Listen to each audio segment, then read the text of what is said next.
Now, with him out of the picture and the files wiped, we've regained some of the initiative. But we're still vulnerable. Syndicate is a remake of a real-time strategy game released for the PC over a decade ago. Now it's been rebooted using the same setting and ideas, but this time it's a first-person shooter. So how does it fare? Well, the setting and premise is quite interesting and a great setup for an amazing science fiction storyline with fantastic art direction.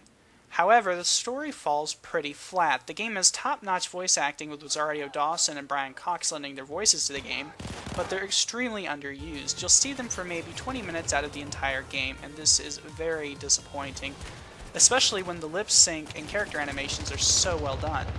The storyline is just not as well developed as it could have been. It tells the story it meant to tell, and it's not too confusing, and there is a beginning, a middle, and an end. But there could have been so much more. The setting features extreme corporate espionage, major companies run the world, there's betrayal, murder, and an interesting plot about a civil war. However, it's extremely muddled and it's never really expanded upon, which is very disappointing. Don't get me wrong, the game has some very nice story elements and sequences, but there should have been more. Still, the story is decent, it just felt like a missed opportunity.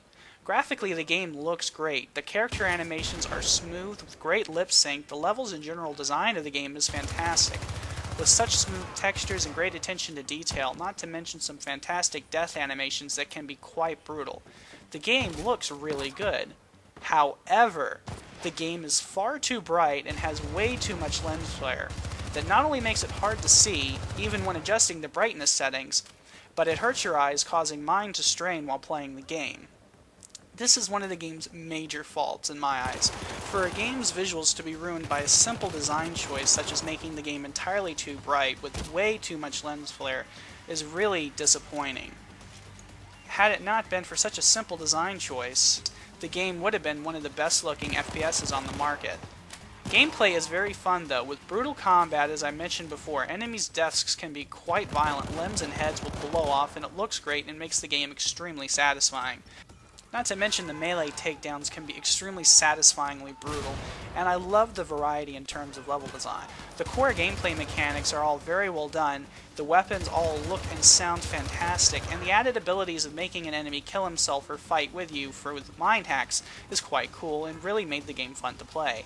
However, the game has some major pacing issues. Mainly the boss fights are so tedious and annoying and hampers an otherwise good gaming experience. It's not ruined, but some of the brute and tougher boss-like enemies make the game slightly frustrating and feel mildly tedious. The gunplay is outstanding most of the time though. The gameplay also features a fantastic cooperative mode that fixes some of the boss-like enemy encounters. When playing with a friend, it makes taking down a tough enemy fun rather than tediously annoying. If you have friends to play with, this is a great choice, and it's really a blast to play through co-op, especially since you can level up and upgrade your characters. Syndicate is a good game, it's just hampered by some really poor design choices. It'll last you around 5 to 7 hours, and the cooperative mode is a blast. The combat is very fun and visually stunning, it's just a shame that it can feel tedious at times. But still, it's worth a trip just to make an enemy blow his arm off while taking a few of his buddies along with him. Thanks for watching my review, please rate, comment, and subscribe.